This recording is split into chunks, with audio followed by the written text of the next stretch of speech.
Hello listeners, welcome back to my channel. Today, I'm going to tell you a terrifying story. A story that is not fiction, but something Thetis real. So, if you have a weak heart, you might want to skip this video, because this story involves black magic, revenge, and the summoning of a terrifying demon. The story begins in 2013. A remote village in Africa, surrounded by dense, filled with old beliefs and stories of unseen forces. This is where a boy named Chucks lived. He was around 16 or 17 years old. Chuck's grandfather, Bagler, was a well-known healer in the village. People believed he could not only cure illnesses, but also control unseen forces. People came to him from faraway places every year. The biggest event in the village was the Kamp dance, a spiritual competition where healers would display their power. That year, two men stepped forward. Bagler and Peter was not weak either, in fact. Many believed he secretly practiced forbidden black magic. Drums were beating, fire was burning.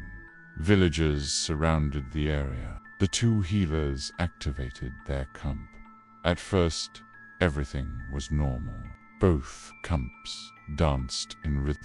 Mazably girls. Kamp stopped, then it collapsed to the ground.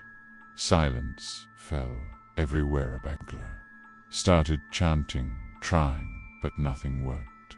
Meanwhile, Peter's Kamp danced even more aggressively. Peter laughed. "You came against me with this power. You're finished." The villagers started laughing too in Bagler's eyes. There was only humiliation and anger.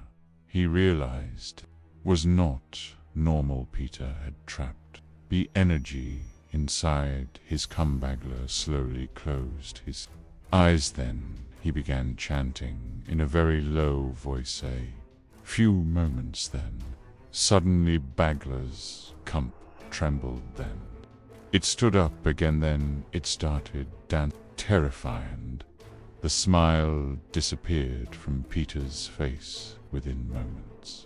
Peter's Kamp began to shake. Then it fell to the ground, motionless.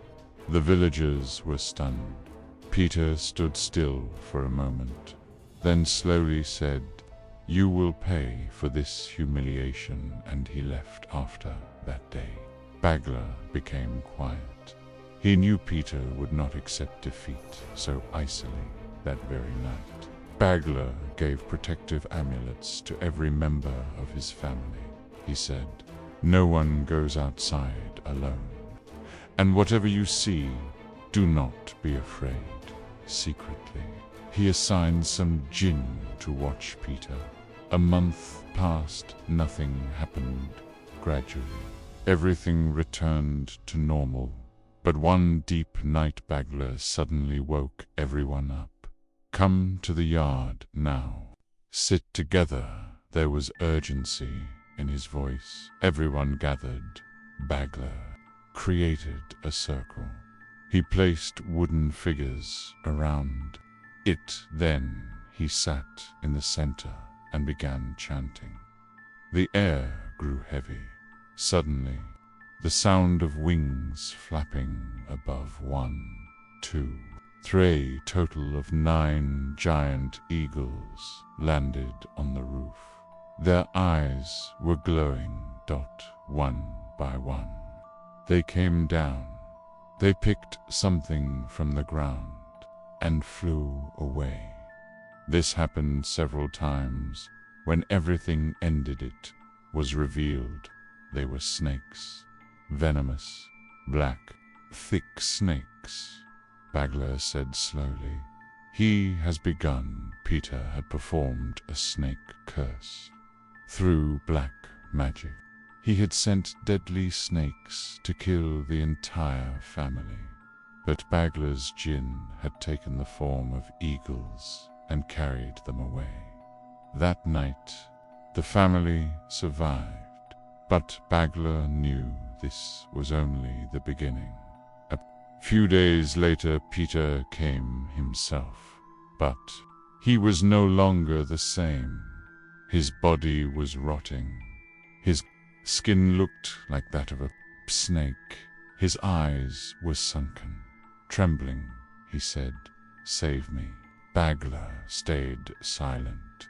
Peter said, "I made a mistake." Bagler said nothing, because he understood this was the result of the power Peter himself had summoned. He only said, "You reap what you sow." Peter left.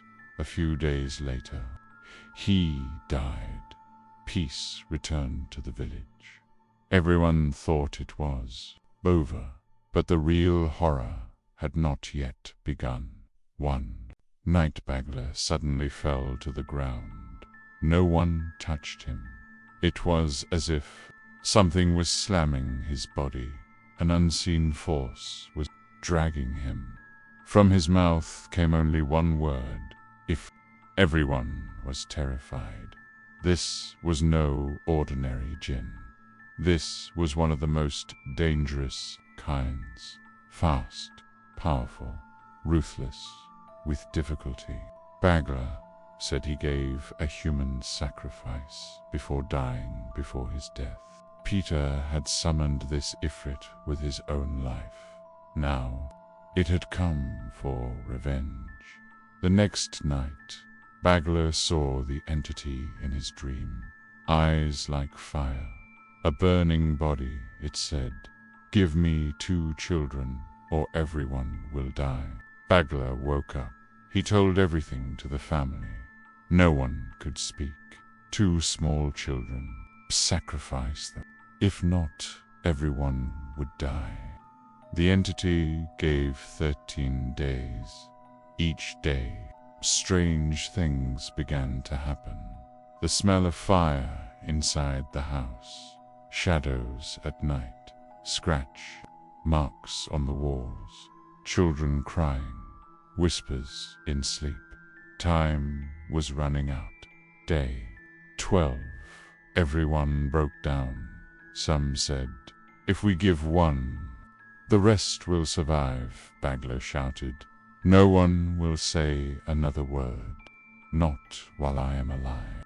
Final day, the 13th night, Bagler decided he would fight. His old allies were called, more powerful healers. Arrived, they prepared a large ritual in the yard. 3 massive bulls were brought. Chanting began. Fire surrounded them. The air became heavy. Suddenly, 3 balls of fire descended from the sky. They entered the bodies of the bulls. The bulls went wild. The ground shook. A storm rose. No one could see anything, but it was clear something was fighting. A terrible force. An unseen battle. Screams, roars, cries. It went on for hours. Then, suddenly, everything stopped. Silence. When the smoke cleared, it was over. Bagler sat down. Exhausted. Slowly, he said, "It has been taken. A more powerful lineage of jinn had captured the Ifrit. The family survived. Everyone took a breath of relief. Days passed. Everything returned to normal. By again. But after 1012 days, Bagler saw that entity again in his dream. It said, "I will return." Then one night, Chuck's aunt was sleeping. In the morning, her body was found. Her head separated. No one saw anything. No one heard anything. Only One thing was known: this was not the work of a human. Bagler became silent. He understood it was not over. The darkness was still with them, and maybe that battle is still going on.